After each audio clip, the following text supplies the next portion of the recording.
up, you guys? It's your man Samantha. Welcome back to my channel. In today's video, I'm going to be showing you guys an updated brow routine.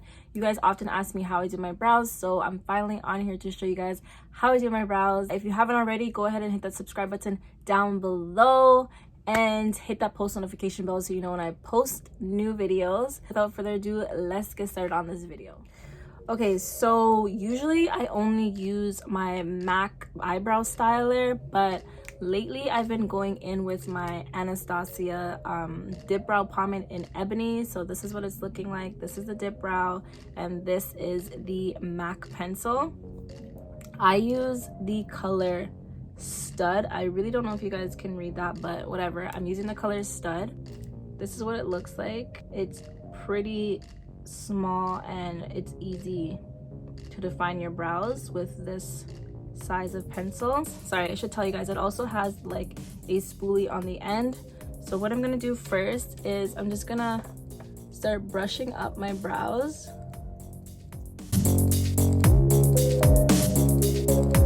So I'm just gonna start outlining my eyebrows with the pencil. I'm just using really light strokes. So I'm pretty used to doing my brows, but for those of you that haven't really gotten the hang of it, I'll give you guys a few tricks. I usually start my brow where these two lines meet. So the beginning of like my tear duct and like the bridge of my nose area, that's where I start my brows.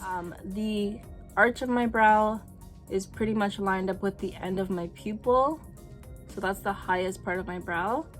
And then the end of my brow lines up with the ending of my eye, if you guys can see that. I'm just gonna continue outlining my brows, and you really don't want to press like too much.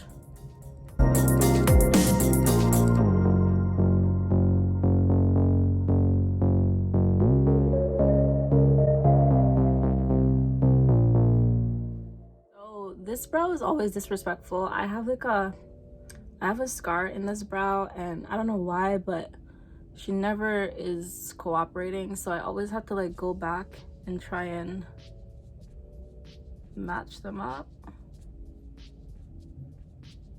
But you really don't want to like make them look perfect, because you can always fix that with the concealer after you go in and clean them up. Okay, so now that I've done like this outline, I'm gonna go ahead and outline the top of my brows. I personally like to make them just a little bit thicker than my natural brow shape.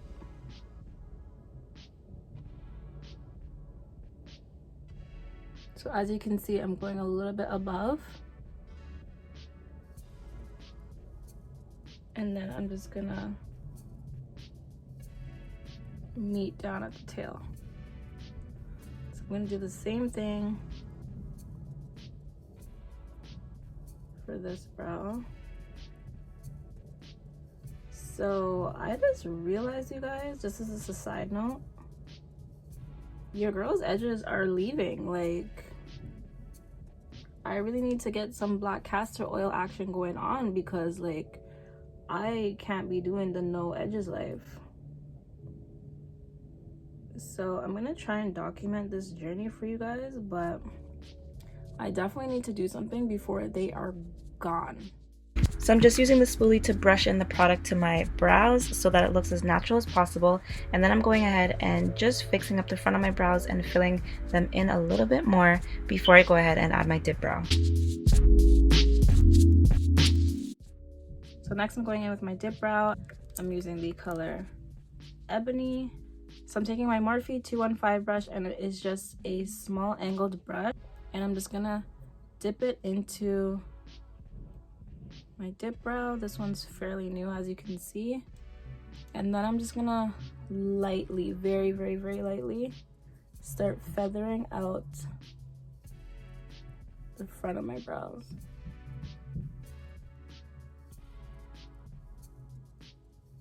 So you can already see like a real distinct difference between this brow and that brow, and I've only done like a little bit of strokes.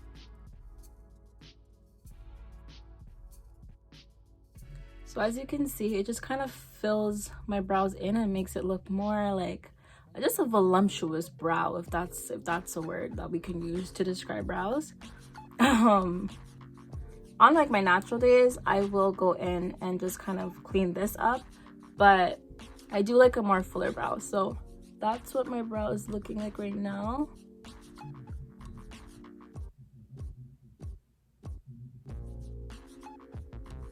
So next I'm just gonna set my brows so that my hair does not move anywhere. I'm using NYX Control Freak Clear Eyebrow Gel. Honestly, there's times when, like, say I run out of my brow gel, I honestly grab some of my Eco Styler gel and pull a Ghetto Flex, and I just put some Eco Styler gel on a spoolie, and I just do the exact same thing and set my hair like that. Sometimes you just gotta do what you gotta do. So I'm gonna be using my Makeup Forever Ultra HD concealer in the color 52. So I'm mixing it with my Juvia's Place concealer in the color 12. My Makeup Forever color is basically my skin color, but as I said, I want a little bit of a highlight underneath my eyebrows, so I'm gonna put that on the back of my hand like this. You really don't need too much. I'm just gonna mix it with the Juvia's Place one. So as you can see, there is a like clear, distinct difference. So I'm gonna take that and just mix it with this to create a lighter shade. So that's what the shade is looking like. And now I'm just gonna go ahead and start carving my brows. So this is a step that's really going to clean your brows and make them look really sharp and precise, and it also conceals and hides some leftover hairs if your brows are not freshly done.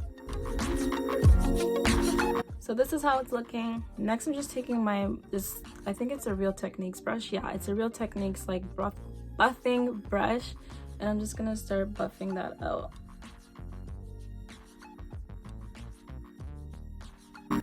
Although the video is sped up, I really do take my time blending and buffing the concealer out because you really don't want to get the concealer in your hairs, because then it just starts to look really messy. So now that I've done that eye, I'm going to go ahead and move to the next eye. I don't do them at the same time because sometimes concealers dry pretty quickly and you'll kind of like have a halo effect. So next I'm just going to take my Real Techniques brush and just buff this all out. So after my first outline, I did go ahead and add a little bit more concealer, and I was bringing it slightly down towards the crease. Another thing that you really want to do is make sure that you blend out the concealer at the front of your brows. Otherwise, it tends to look not very natural. Okay, so now that I've done the under eye, I'm just gonna go ahead and carve out the top. If you don't want a super snatched look, you really don't have to carve up the top of your brow. I kind of switch between, sometimes I do, sometimes I don't. You do want to use a color that is closest to your skin tone. I'm actually just gonna go ahead and use my foundation. So this is my Fenty foundation in the color 430. I'm just putting that on the back of my hand right here. So I'm using the exact same Morphe brush that I used on underneath my brows, and I'm just slowly going to clean the top of my brows up. I do both brows at the same time because the foundation is not as tacky as the concealer and doesn't dry as fast. So once I do that, I just go ahead and buff it out like I did underneath. So the reason why you want to use a color closest to your skin on top is because once you go ahead and add your foundation, if you use a color lighter, it's gonna leave like this halo eyebrow effect, which is not really cute. So there you have it, you guys. Here is my updated brow routine. Obviously everything will look more blended when I do my foundation, but if you follow these steps, you will have snatched brows like I do. I thank you guys so much for watching this video. Don't forget to like, comment, share, and subscribe, and I will see you guys in my next one. Toodles!